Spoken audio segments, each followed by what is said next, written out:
Hello students, welcome to the online class for Professional Practice 1. The subject code is PP1.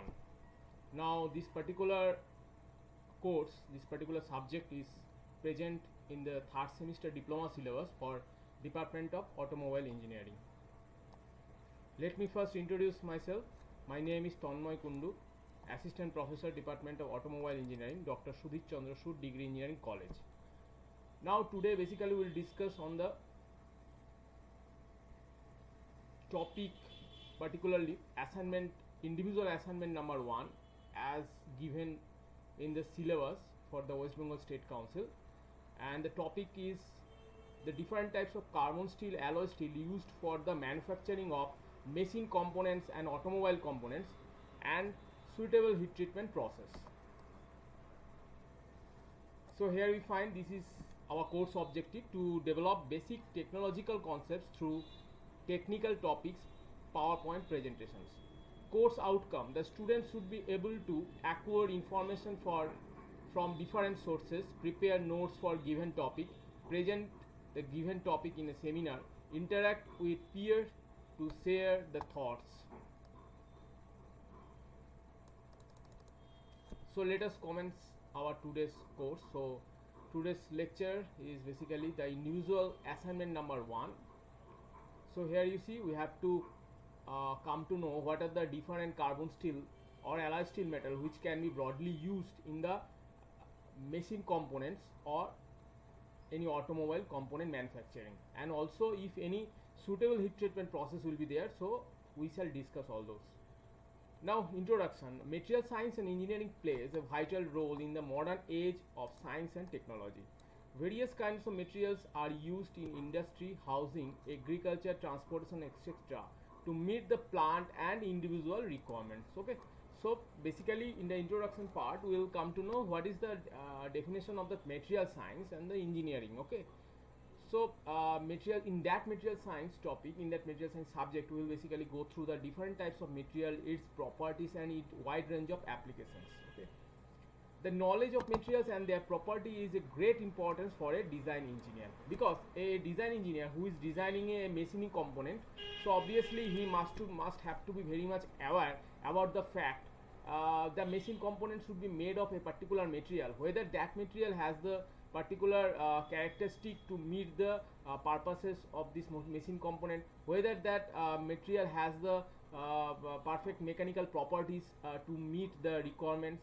So that particular concept must be known to the design engineer before designing any machine component. A design engineer must be familiar with the effect with the manufacturing process and heat treatment have on the properties of the materials. Okay. So he must have to select the material which is based on that, which will be a very much easier to manufacture based on that material. Okay. So that machine component which he has designed must be very much easy enough to manufacture, and if any heat treatment process will be required to improve the property, and he must have to think about those particular points. The engineering materials are mainly classified as the metals and their alloys such as iron, steel, copper, aluminum, etc. Then also non-metals like glass, rubber, plastic, etc. Now metals can be further classified as like ferrous metal. So the ferrous metals are those which have the iron as their main constituent, such as cast iron, wrought iron, etc. Okay. Then non-ferrous metal. The non-ferrous metals are those which have the metal other than iron as their main constituent, such as copper, aluminum, brass, steel, zinc, etc. Okay. So ferrous metal means their primary constituent must be iron, and non-ferrous means there may be any other constituent but other than the iron. If iron is present, it is ferrous metal. If no iron is present, so it will be non-ferrous metal.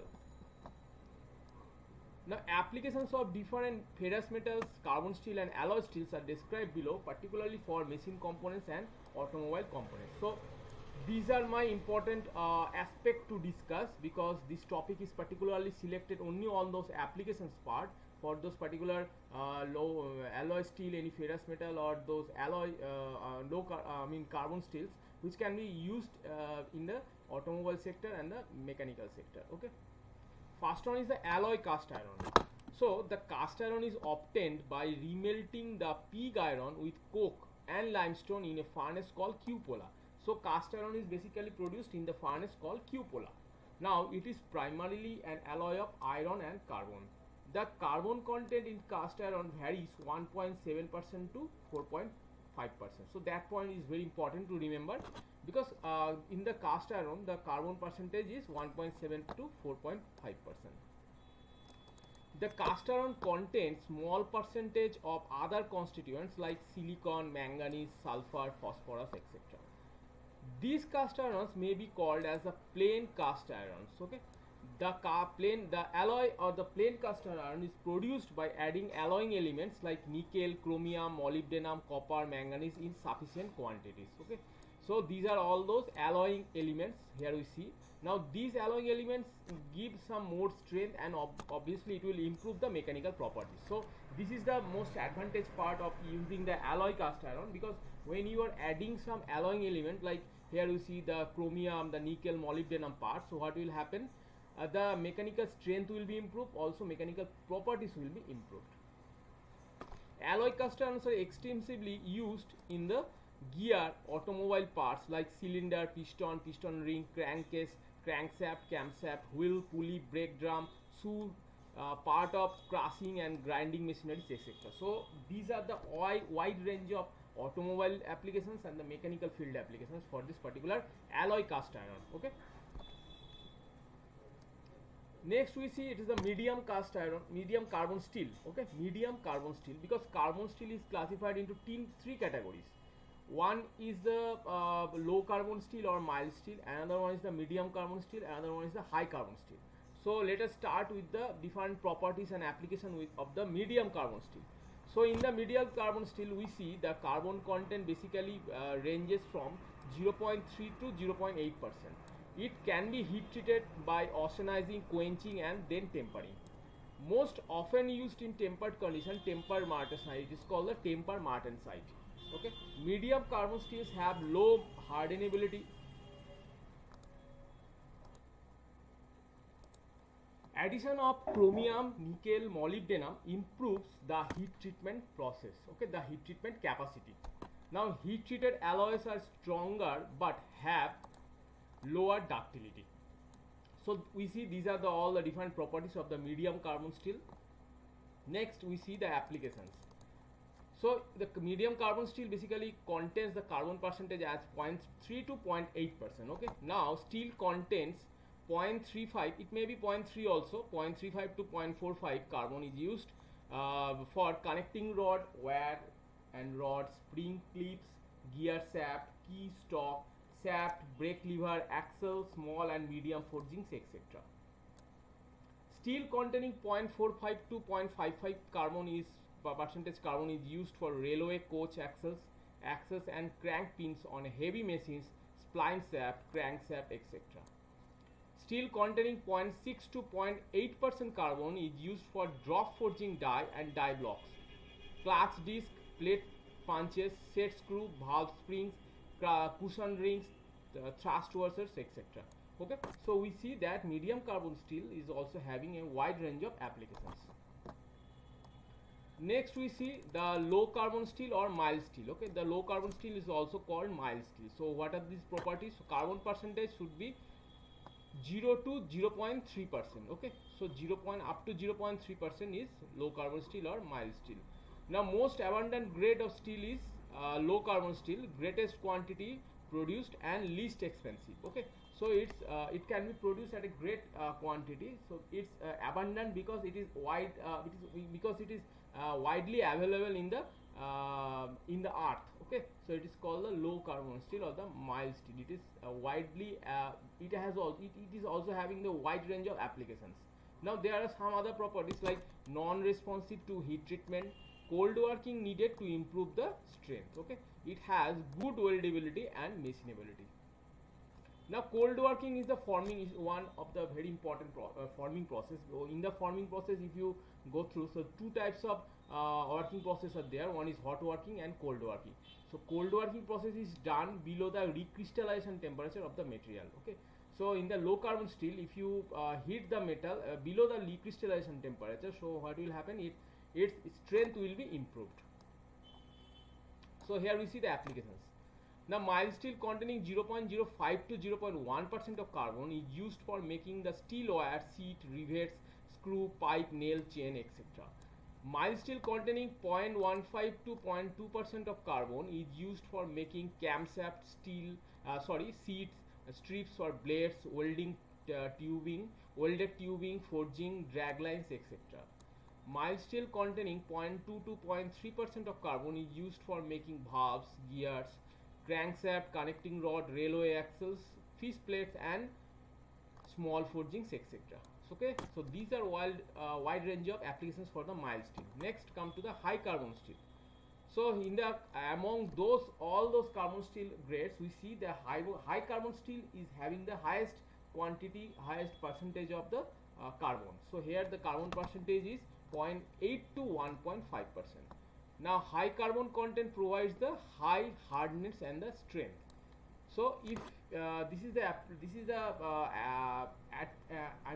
advantage of having the high percentage of carbon, because the carbon percentage improves the hardness and the strength. Okay, so it is the hardest and least ductile.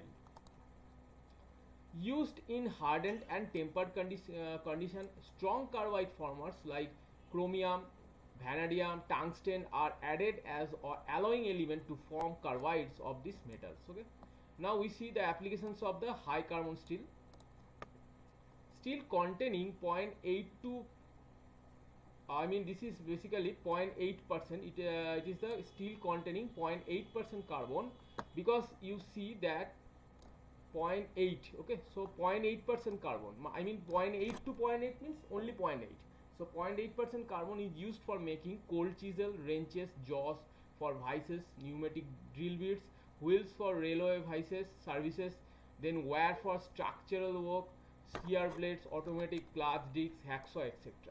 Steel containing 0.8 to 0.9% carbon is used for making the rock drills, railway rail, then circular saw, machine chisels, punches and dies, clutch disc, lift springs, music wire, etc.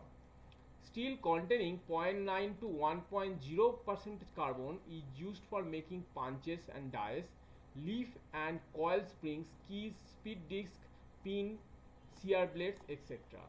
Steel containing 1.0 to 1.11% carbon is used for making railway springs, machine tools, mandrels, taps, etc.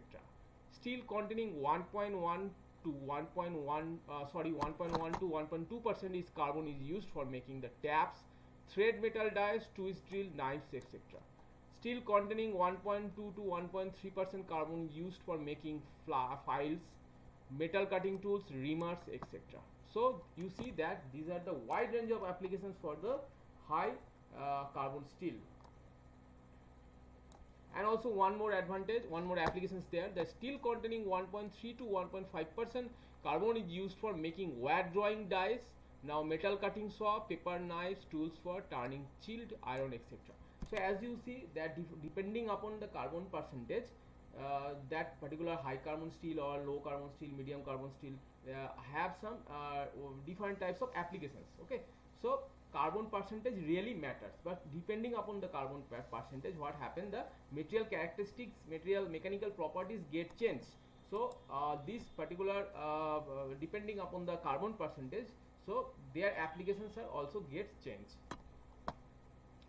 Next we see stainless steel. Okay, stainless steel is basically an alloy steel. Okay, now what is the alloying element? Basically it is mixed with the chromium. Chromium is added to the steel and it is formed as a stainless steel. Okay, now here the chromium percentage is 11.5% or more. Okay, so what is the advantage of adding that, alloying that chromium? So a fine film of chromium oxide forms spontaneously on the surface. These film act as a barrier to retard the further oxidation, rust and corrosion. As this steel cannot be stained easily, it is called the stainless steel. Okay, so in the stainless steel we see that chromium is basically added as an alloying element to to retard the process of oxidation, okay, the process of corrosion, erosion, all those particular weather, different weather phenomena can be easily stopped by adding this alloying element like chromium. So chromium percentage here we see more than, it may be equal to or more than the 11.5%.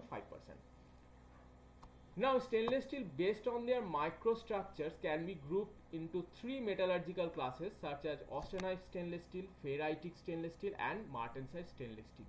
So these are the three different grades of stainless steel, so their applications are also different. Like what are the different applications of austenitic stainless steel? So here you see the aircraft industry, engine part, engine in the aircraft industry it is used. Then also in the chemical processing plant, the heat exchangers are made of the stainless steel. In the fruit processing plant, the kettles, the tanks are made of the stainless steel. Okay, stainless steel basically austenitic type stainless steel. Okay, then cooking utensils like household items, whatever the cooking utensils you are using, so that are made of the austenitic type stainless steel. Then in the dairy industry, if you see the milk cans, so these are made of the austenitic type stainless steel. Okay, in the transportation industry, the trailers, the railway cars, these are made of the stainless steel, austenitic type stainless steel. Then we see the applications of ferritic stainless steel. Okay, so in this actually what happened, these three types of grades, this ferritic, austenitic, martensite, in these three types of grade, what happened, their chromium percentage is different, their mechanical properties are also different. Now what are the applications of ferritic stainless steel? First of all, lining for petroleum industry. Okay, heating element for furnaces, interior decorative work, screw and fitting, oil burner parts. Now come to the applications of martensite stainless steel. So pump and valve parts, rules and tapes, and turbine buckets. Also one more application, that is surgical instruments which are made of the martensite type stainless steel. Next come to the last part, that is the heat treatment process. Okay, so what are the different suitable heat treatment process for the steel? Now purpose of the heat treatment process, so it may be defined as the heating and cooling operation applied to metals and alloys in solid state so as to obtain the desired properties. The object of this process is to make the metal better suited structurally and physically for some specific applications. The heat treatment may be undertaken for the following purposes. First one, improvement in ductility, relieving in internal stresses, refinement of grain size, increasing hardness or tensile strength, modification of electrical conductivity, improvement in toughness, etc. So these are the applications for which, these are the purposes, or these are the necessities for which we conduct the heat treatment process. Next come to the process. Different processes are there for the heat treatment process. First one is the annealing.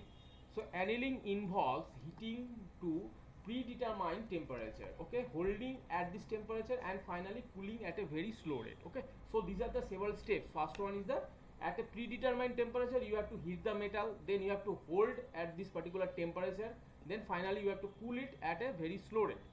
The various purposes for this annealing process are, that was the relieve the internal stresses developing during the solidification, machining, forging, rolling or welding, improve or restore the ductility and toughness, enhance machinability, eliminate chemical non-uniformity, refine grain size and reduce the gaseous content in steels. Next, normalizing. So normalizing is the process of heating the steel to about 40 to 50 degrees centigrade above the upper critical temperature. Now what is upper critical temperature? What happened in the critical temperature, we see that material crystal formation get changed. So in which so we have the critical temperature two type, one is lower, another one is the upper. Okay, lower critical temperature means in which the changes basically begin. Okay, and the upper critical temperature means in which the changes stop. It is called the upper critical temperature. So normalizing process is conducted basically to about 40 to 50 degrees centigrade above the upper critical temperature.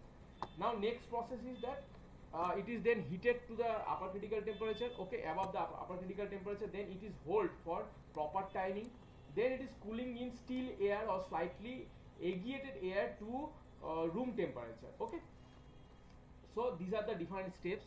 Then first one is the heating, then holding, then allow it to cool. Okay, so cooling is basically done in the steel layer. Now normalized steels are generally stronger and harder than the fully annealed steel. Okay, next we see hardening.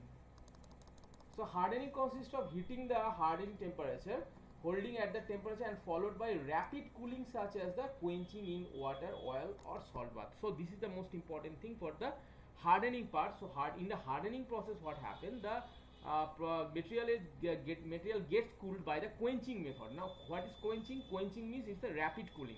Now how is the rapid cooling done? So rapid cooling is done by the what happened in the it may be done in the water, oil or salt bath. Okay, brine solution, one important solution is the brine solution, that is sodium chloride.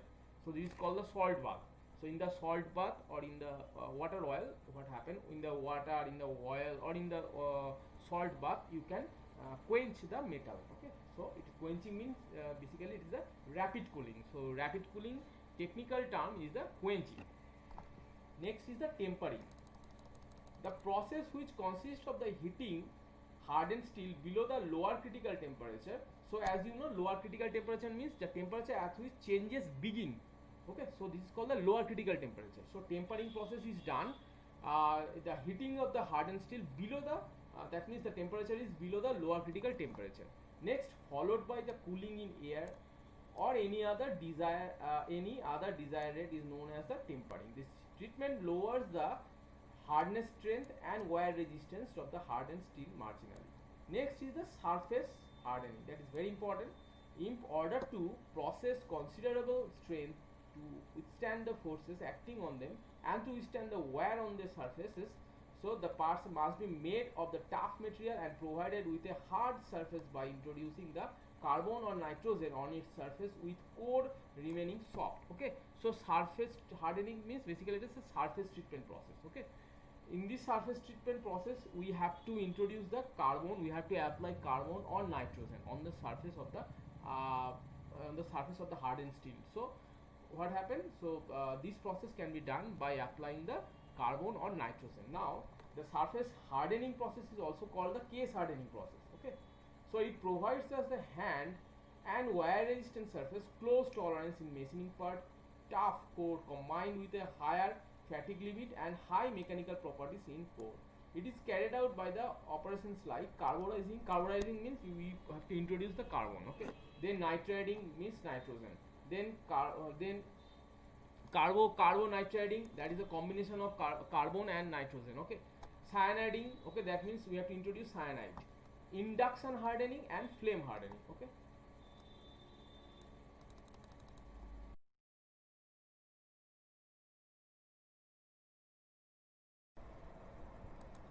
so let's start with carburizing. So carburizing is a thermochemical process in which the carbon is diffused into the surface of low carbon steel to increase the carbon content to sufficient level so that the surface will respond to heat treatment and produce hard and wear resistant layer. The process extremely flexible and easily controlled. Okay, so this is called the carburizing. That means we have to introduce carbon, we have to induce the carbon. This is called carburizing. Next is the nitriding, the introduction of nitrogen into the outer surface of steel part in order to give an extremely hard wear resisting surface is called the nitriding. So nitriding means basically it is a case hardening type process, or it is a surface hardening type process in which we have to introduce the nitrogen. Okay, next carbon nitriding. So it's a combination of carbon and nitrogen. It is a case hardening process similar to the carburizing with the addition to nitrogen via ammonia gas used to increase the wear resistance and surface hardness through the creation of a hardened surface layer. Okay, so this is carbonitriding. Then we see cyaniding. So it is a case hardening process that is fast and efficient. It is mainly used on low carbon steel. The part is heated 871 to 954 degrees centigrade in a bath of sodium cyanide, and then it is quenched and rinsed in water or oil to remove any residual cyanide. Okay, Induction hardening, so it is a process used for the surface hardening of steel and other alloy component. The part to be heat treated are placed inside a copper coil, okay, copper coil, and due to the induction phenomena the process goes on, okay.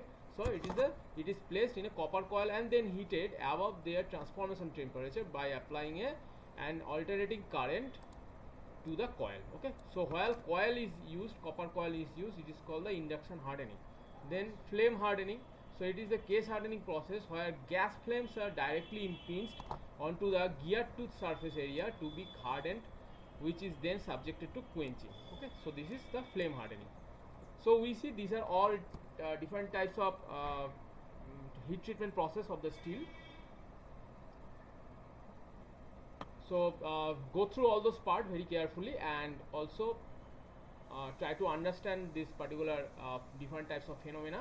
And also, if you do not understand, if you have any kind of doubt in your mind, so you can solve it by, you can go through the internet search or in YouTube video search. You can find the some other kind of lectures or other internet sources where you can find the different types of definitions, okay, from this particular concept.